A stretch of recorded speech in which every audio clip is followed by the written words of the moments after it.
y luego la apertura de nuevas relaciones con países como Cuba, como Vietnam, como Sri Lanka, que efectivamente han traído beneficios al país, no solo porque se oficializaron ciertos intercambios que ya se tenían, por ejemplo con Cuba, intercambios comerciales, sino también porque se oficializaron algunos aspectos de la cooperación. Por ejemplo, con Cuba la balanza comercial es superavitaria, es decir, le vendemos más a Cuba de lo que le compramos y eso da una gran posibilidad en Cuba para los empresarios, para los inversionistas salvadoreños. De manera pues que un primer grupo de bases fundamentales que se sientan en esta gestión son los referidos al posicionamiento de El Salvador en el mundo y a la apertura de El Salvador al mundo. Eso, por supuesto, desencadenó también en una mayor credibilidad y en lograr cifras récord en la cooperación financiera no reembolsable. Hemos más que triplicado la cooperación financiera no reembolsable en los últimos años, es decir, hemos cerrado en el cuarto año con 1.200 millones más o menos más de 1.200 millones de dólares de dinero donado, no reembolsable, y que ha ido para áreas como salud, educación, seguridad, agricultura, y que nos ha permitido pues oxigenar, complementar los programas que el gobierno había establecido a través del plan quinquenal. No podemos perder de vista lo que llamamos cooperación sur-sur, que también se lograron desde la Cancillería más de 250 proyectos de cooperación sur-sur que atraen a apoyo tecnológico, apoyo científico, que es financiado por los países que nos cooperan, pero que no es contabilizado pues como recursos en efectivo que se entregan al país, pero 250 proyectos con países como Brasil, Colombia, México, Costa Rica, Cuba, para citar algunos ejemplos, pero en general la mayoría de países de Latinoamérica. Es decir, a China no le interesan las relaciones con El Salvador. Yo no me enfocaría en términos tan drásticos, yo lo que diría es que ambos lados del estrecho de Taiwán están resolviendo sus diferencias y en ese marco de resolver sus diferencias, en ese marco de distensión, debemos ser cautelosos y no entrar en una situación de ser parte beligerante en un proceso que ellos ya están olvidando esa situación. ¿Cuántos salvadoreños hay en Estados Unidos en situación irregular? Es una cifra que nunca quise aventurarme a predecir, y digo predecir porque precisamente por el carácter de la migración que es irregular, no se tienen estadísticas muy claras. Pero se habla de un tercio de la población. Sí, un tercio de la población, se habla grosso modo de unos 2.5 millones de salvadoreños en Estados Unidos, medio millón en otras partes del mundo, pero de esos 2.5 millones no está todavía bien claro cuántos están en situación irregular. He sentido yo que cada inscripción del TPS hay menos inscritos.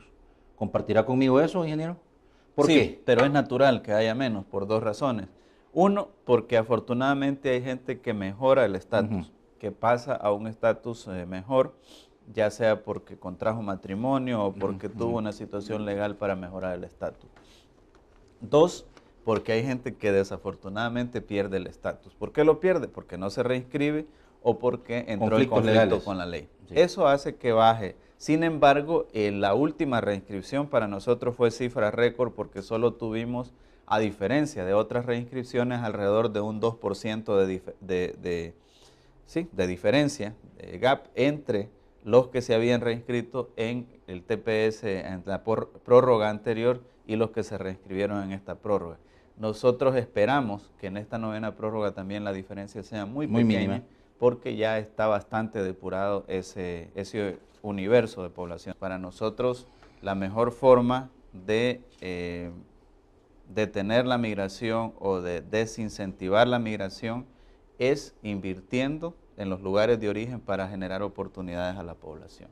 Y hay proyectos importantes. El Fomilenio 1 es un proyecto importante, el Fomilenio 2 será un proyecto en esa dirección, pero hay proyectos más pequeños, simbólicos, que hemos hecho con recursos de empresarios salvadoreños que viven en Estados Unidos. Hay proyectos en el área de San Vicente, en Chalatenango, que ya es gente que tenía planes de irse a Estados Unidos, que tiene familiares allá, pero que como se ha invertido en una planta procesadora de leche o en una granja, etcétera, han decidido quedarse.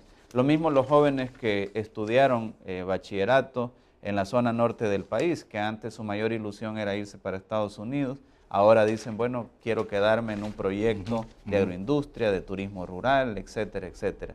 Entonces, estos son procesos, no son cosas que se resuelven de la noche a la mañana, pero yo considero que hay asuntos que se han ido, digamos, consolidando y que nos van a llevar a aquel aspecto que siempre dijimos. Queremos que la migración sea una opción, no una obligación. Antes la gente se iba porque no tenía otra opción, se iba obligada por necesidad económica, en un tiempo se fue por el conflicto también. Ahora queremos que si alguien decide emigrar, lo haga porque lo considera una opción. Yo soy consciente de que tienen una carga de trabajo muy por encima de la que puedan tener en tiempos regulares. Ojo, eso no justifica el maltrato. Y siempre, durante los 4 años de mi gestión, tuvimos una política de cero tolerancia al maltrato. Solo bastaba con que me demostraran que había existido ese maltrato a través de una grabación, de una declaración jurada, y de inmediato se procedía a la destitución de ese funcionario o funcionaria. No voy a decir nombres, no voy a decir consulados, pero sí tuvimos medidas ejemplarizantes donde tuvimos que destituir no solo asistentes administrativos, no solo gente de la primera línea que estaba en el mostrador, sino gente de nivel vicecónsul y, si mal no recuerdo, hasta un cónsul por acusaciones de maltrato, algunas de ellas grabadas con teléfono celular, no solo en audio, sino que también en video. Entonces ahí no tenían más remedio que acatar la disposición administrativa, que era removerlos de sus cargos. Lo importante es que el paso ya se dio, ya hay un proceso y habrá una cantidad importante de salvadoreños y salvadoreñas que participen en las elecciones presidenciales de 2014 desde el exterior. Se decidieron los mecanismos más económicos, más baratos y más sencillos, como el voto postal, pero evidentemente que hay un punto intermedio que superar, que es la emisión del DUI. Con la emisión del DUI, la Cancillería, como lo hemos dicho en otras ocasiones, no tiene la responsabilidad de la emisión del DUI, la tiene el RNPN, donde en su junta directiva están representados los diferentes partidos. Y lo que nosotros ofrecimos fue ayudar con instalaciones, ayudar con servicios básicos para que el presupuesto ya ajustado que tenía el RNPN se destinara en tener más personal para agilizar los procesos. Es una necesidad porque los países de Centroamérica está demostrado que van a tener muchas más opciones si están integrados, si lo hacen en bloque como región, que si se quieren insertar a nivel mundial en solitario. No es lo mismo ir a negociar en representación de 6 millones de habitantes, que son los registrados en el territorio salvadoreño, que negociar a nombre de más de 40 millones de habitantes que hay en la región Centroamérica.